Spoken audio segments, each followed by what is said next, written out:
tout le monde, c'est Myrgen. Alors je suis ravie de vous retrouver pour un nouveau cahier spiritualité, celui-ci consacré à l'astrologie de Caroline Moyer ou Moy, je ne sais pas comment ça se prononce, sorti chez Alliance Magique. Donc on peut voir en fait cette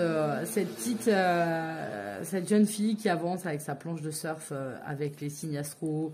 On peut voir ici une carte du ciel dans le sable. On peut voir que dans le ciel, on a la constellation du Sagittaire, du Scorpion, du Taureau. Je trouve ça vraiment très très sympa. Les illustrations de Stéphanie sont top, top, top.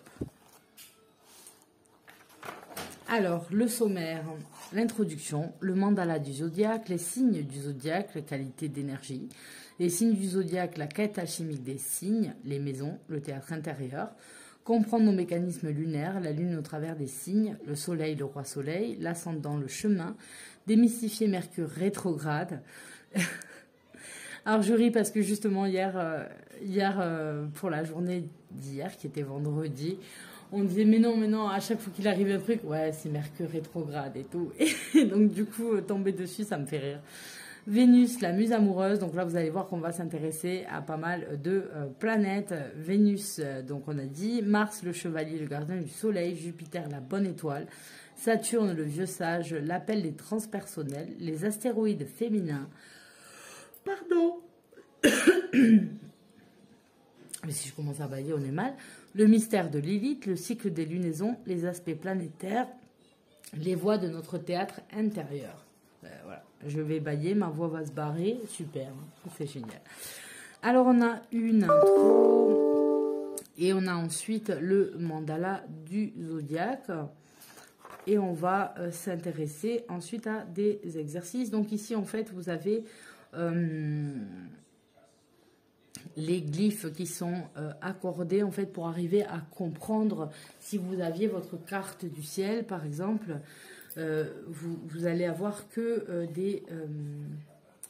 des symboles en fait pour parler des planètes et donc il va falloir que vous sachiez par exemple que dans votre thème astral, la lune par exemple, chez moi la lune est en cancer, donc mon signe lunaire est cancer, et vous avez ensuite d'autres choses comme ça qui sont assez compliquées quand on commence à s'intéresser à l'astro.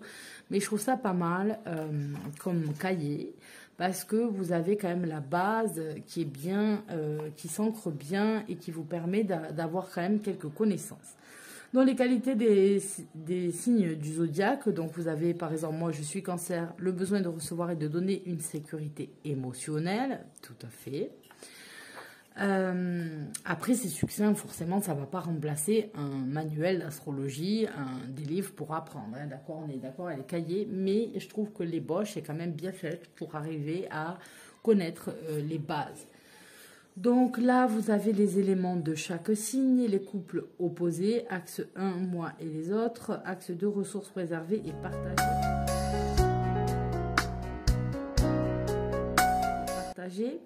Bon, là, vous avez des exemples de comment trouver les couples opposés, les signes du zodiaque, la quête alchimique des signes. Donc, par exemple, le cancer et le mystère du temple. La quête du cancer se traduit par la création d'une forme sensible et nourricière. L'initiation du cancer est de trouver la porte du temple en soi, de sentir profondément que son corps est sa maison, le temple de son esprit. Donc vous avez pas mal de choses. Et ensuite, vous allez avoir associé les mythes aux signes correspondants. Donc mythe de Narcisse, mythe d'Orphée, mythe de Jason et la toison d'or. Pardon, on va laisser passer. Voilà, une moto. Donc c'est pas mal dans le sens où y en a, il faut se rappeler, moi le mythe de Prothée, ça ne me dit rien. Donc, il va falloir que j'aille d'abord faire mes petites recherches, de relire ces mythes, relire ces histoires pour travailler. Là, on a le mythe des jumeaux, donc on aura le signe Gémeaux. Voilà, ça, on n'est pas trop bête. On va arriver à trouver, mais il y en a pour certaines, pour certains, on va quand même réfléchir.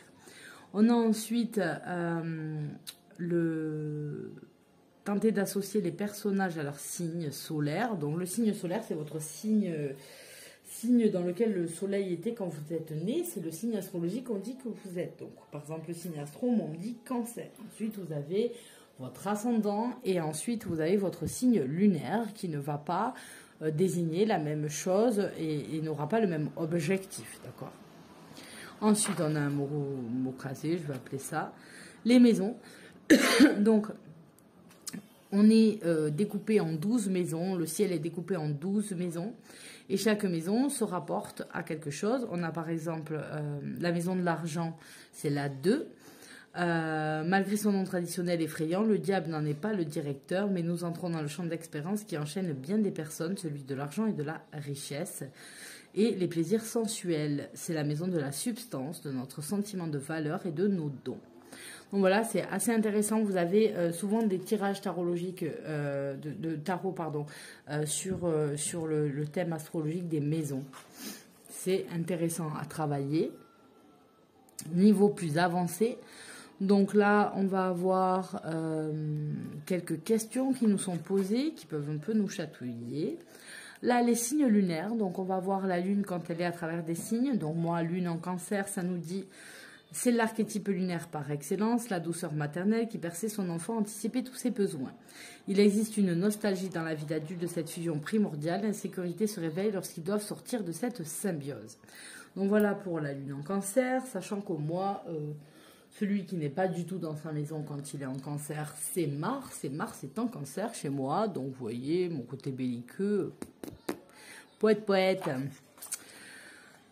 Donc, vous avez ça, puis les mots cachés à trouver. Voilà, mots cachés s'appelle le roi soleil. Donc là, on va vous parler de l'astre solaire.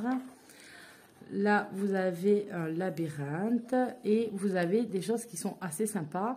Par exemple, quels seraient les signes solaires de ces films? Donc, les signes astro que vous allez accorder à ces films.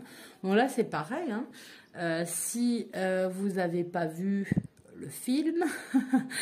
Alors, ou vous prenez le temps de le voir, ou vous allez avoir plus de mal. Donc, la petite sirène, ça peut nous aider. La belle et la bête, ça va. Gladiator, on aurait vu, mais moi, je crois que j'ai pas vu la guerre des étoiles parce que je n'aime pas trop ça.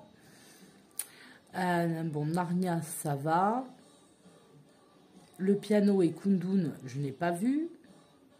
Les fils de l'homme et aux portes de l'enfer non plus. Alors, bon, après, il y en a certains je n'ai pas vu, mais j'ai lu, donc ça va, je vois un petit peu. Donc, c'est un petit peu compliqué. Hein. Vous arriverez du moins à en caser certains. Je suis sûre que tout le monde a vu la petite sirène. L'ascendant, le chemin. Donc là, votre ascendant, moi, Cancer, le chemin de la grande déesse mère. C'est pas mal.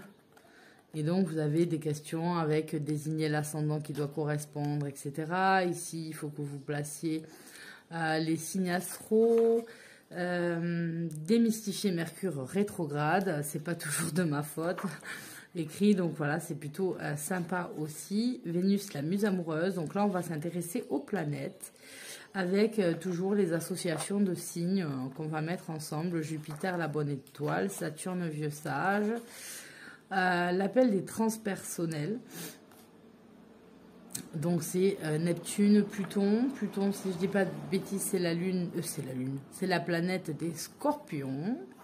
Mon chéri est Scorpion et ma plus petite des filles est aussi Scorpion. Des astéroïdes féminins. Donc là, on va parler de Cérès. Et puis vous allez voir en fait d'autres déesses dedans. Quel est votre archétype féminin dominant? Quelle prêtresse êtes-vous? Réaction de Junon, le mystère de Lilith. Donc là, on va vous parler en fait de la lune noire, qui est, oui, souvent associée à Lilith. Les mots mystères, regardez, super intéressant. Le cycle des lunaisons. Moi, j'ai bien envie, enfin, j'ai tous envie de m'y mettre. Voilà, donc c'est petit à petit, je m'accorde du temps un petit peu le soir quand tout le monde est couché. Et donc après, vous avez les corrections. Est-ce que là, on a quelques pages de notes, s'il est possible? C'est pas sur tous, hein. Non.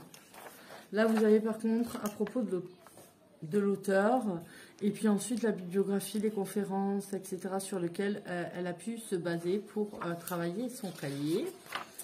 Et vous avez ensuite tous les cahiers de la collection qui vous sont présentés. Voilà, voilà. Donc, voilà pour ce cahier. Et on se retrouve demain pour le prochain. Bye bye.